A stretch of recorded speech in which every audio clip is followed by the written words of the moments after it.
attracted me to VITAS personally. Wonderful. And I will say to my listeners, as of course you can't see me jumping up and stuff, but one of the things that I do for my radio program now is I put my show's portion of it, and now they're allowing me to do the entire thing really on YouTube. So you can actually access and see visually the programs and the guests for the Truth Radio Show on YouTube, and it's under Gwen. Let's see, Truth Radio Show. Truth Radio Show. You could probably get to it by Gwen Azama-Edwards as well. But Truth Radio Show is how you would access these shows on YouTube.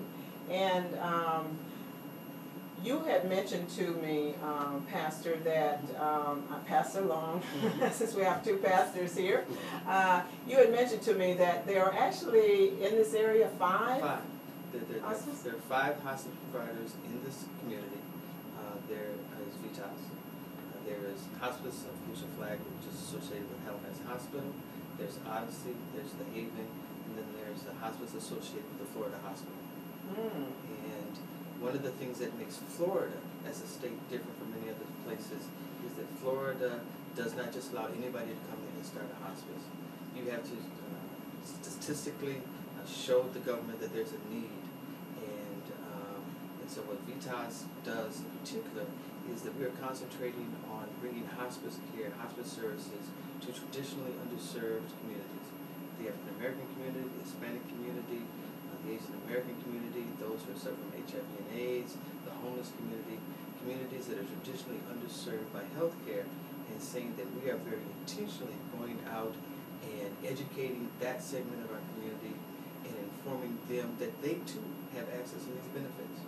Because if they don't use them, they go wanting. And people suffer because they don't access what it is that hospice as a philosophy is able to provide.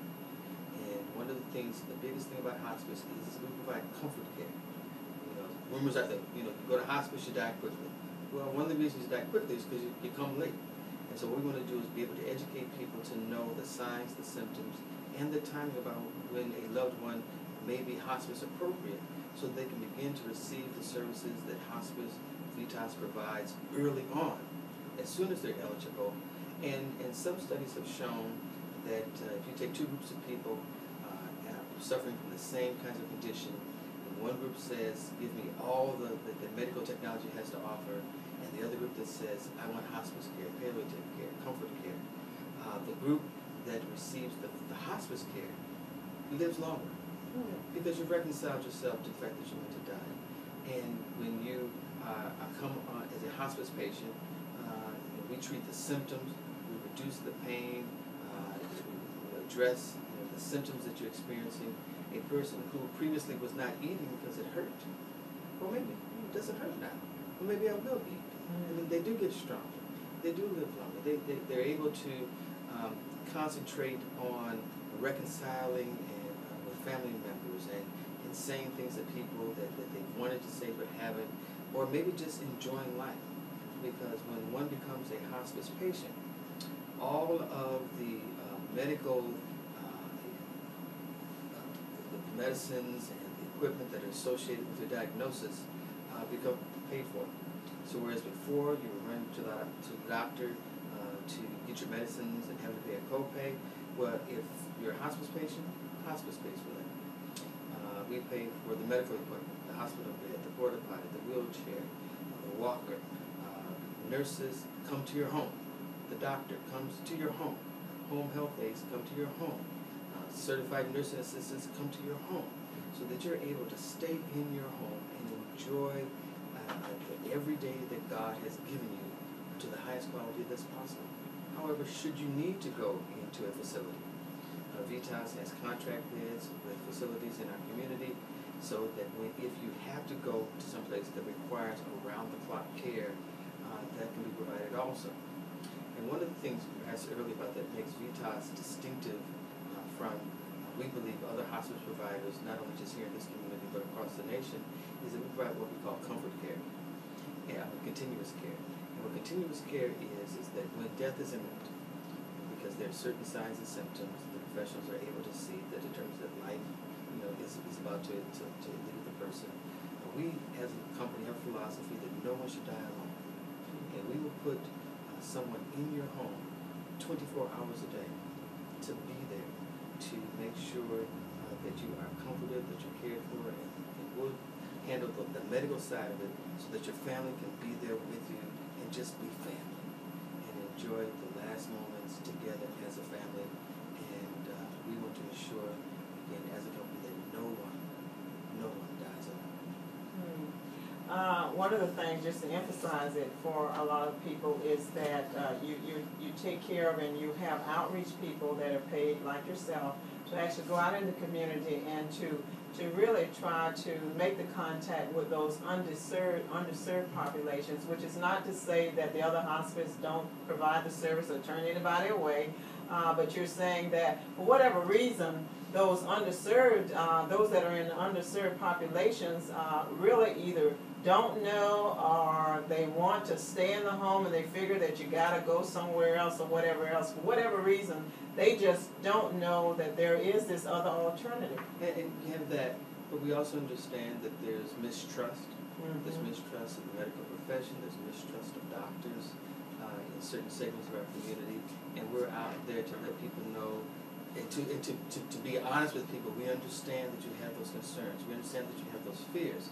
But let's talk about those fears and those concerns before it becomes a crisis situation. Mm-hmm. So we want to talk to people while they're healthy. Mm-hmm. No one is too young to have a discussion about hospice. And one of the things that we encourage people to do, no matter what your decisions are, no matter who you're affiliated with, is to have an advance directive. Mm-hmm. An advance directive is a document that says, in the event that I'm unable to speak for myself, here's what I want to happen. Do you want aggressive care? Do you want them, do you want everything done? Do you want everything done to a point? Who do you want to speak for on your behalf? And with that document, you don't just fill it out and put it in your drawer, put it in your safety deposit box. You then take it and share it with everybody. Mm-hmm. You share it with your family members. You share it with your doctor. You take it with you when you go to the hospital. You share it with your pastor, which is why we're here. You share it with your pastor. You share it with everyone so that everybody knows what your decisions, what your choices have been. And when you change your mind about it, you change it. Mm-hmm. And one of the things is that you select a medical surrogate, the person who you trust to speak on your behalf. Well, that used to be my daughter. Well, me and my daughter, we don't get along right now. So what I'm going to do is I change it to somebody else. And then when we get back on good terms, then I can change it again and put her back. Today, I may think that I want everything done. Well, if I change my mind tomorrow and say, I don't want aggressive care, you can do that. You can change your advance directive as many times as you want. And we in particular use a document that's called 5 Wishes, and it's a fill in the blank. And you fill in the blank about these 5 areas of your care. What do I want people to know about my treatment? What do I want people to know about them? What do I want people to know about how much, how I want to be cared for? And you fill that out. And you change your mind, you scratch it out, put something else in there. And in Florida, as well as in several other states, once you complete that document, you sign it, you have it witnessed, not notarized, you have it witnessed, it becomes a legal document. And then you take that with you when you go to the hospital. Mm-hmm. Every time you go to the hospital, because you don't know. Yeah, I'm going to the hospital for a simple procedure, but you never know what's going to happen. And we always assume that, this is for older people. Well, young people get hurt too, and go into the hospital and are unable to speak for themselves.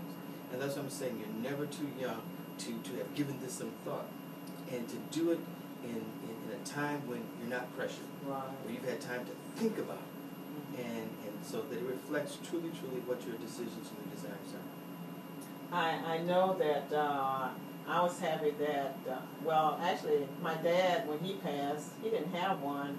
And fortunately, my sisters and I get along very well, so we were able to agree with the fact that, he'd continue to get care as long as there was some prospect of some form of recovery.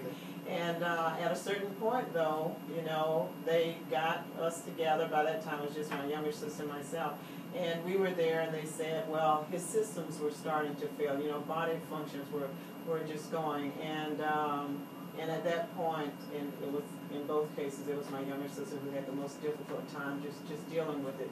And I think both parents stayed around just for her to gain strength and get ready for it. And you know, at that point, she said to my dad as he was getting ready to pass, she unplugged everything and she just rubbed his head and said, "Dad, it's okay for you to go." And you know, I've talked to people and they've said a similar thing, that sometimes you need to give them permission to go ahead and go, to let them know that you'll be okay. And my sister did that. And yeah, that gets us to our bereavement pastor here, who with hospice, and that's basically what you do, is deal with bereavement. Yes, that's exactly what See, that was a great segue, wasn't it? Absolutely, absolutely. Job well done. All right. Yes, basically I am the bereavement manager, and what I do is deal with individual family members who are having issues such as you spoke of earlier, just a few minutes ago. Also provide them with an opportunity to let them know that grief is a process, that it's nothing that you quote unquote get over, but it's something that you learn to live with as each and every day pass. And this is what we try to do, this is what I do in my position, is try to remind people of the fact that even though you're in the grieving process, don't think you'll wake up tomorrow and everything will be magically like it was before. Because actually what you have to do is begin to recognize that things will never be the same again. Oh, absolutely. You have truly lost someone who is a part of your life. The illustration I often use is that it's just like one day you wake up and your arm is cut off.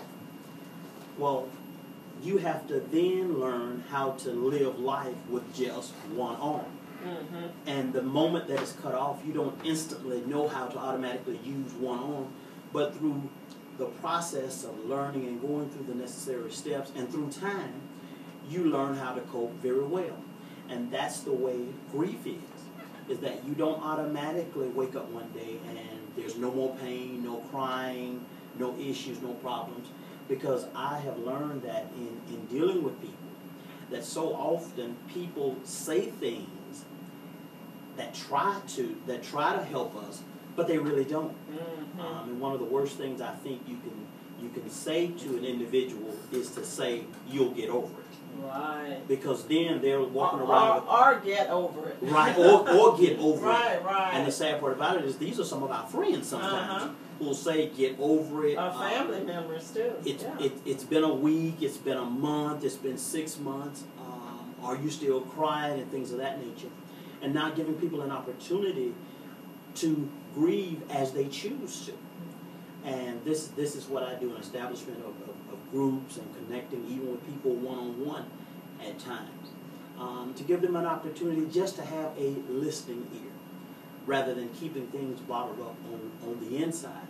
If we learn how to talk our way through them and express ourselves, then we quickly discover that in just expressing ourselves, we find ourselves doing a lot better. But the problem is when you have people who don't allow you to who don't meet you where you are and just allow you to express where you are. Some days you'll feel fine. Other days it feels as if the death was just yesterday when actually it's been 5-10 years ago. Oh yes. And we must be able to allow people to grieve at their own pace. And I think is a key element, and that's why I enjoy what I do. I don't provide any answers. There are no grief experts, but there are experts who will sit and listen and allow you to work with the process. And you know, and that's a great thing. Something you said earlier, really and truly, almost like, you know, just like it's sunk right into my soul and just said to me, you know, it's okay, and I give you permission to actually carry some of that with you, no matter how long it takes. Because I talk to people who've lost their mother, as I did last year in August, who said, "Oh, Gwen, it was 10 years ago, and it was like yesterday."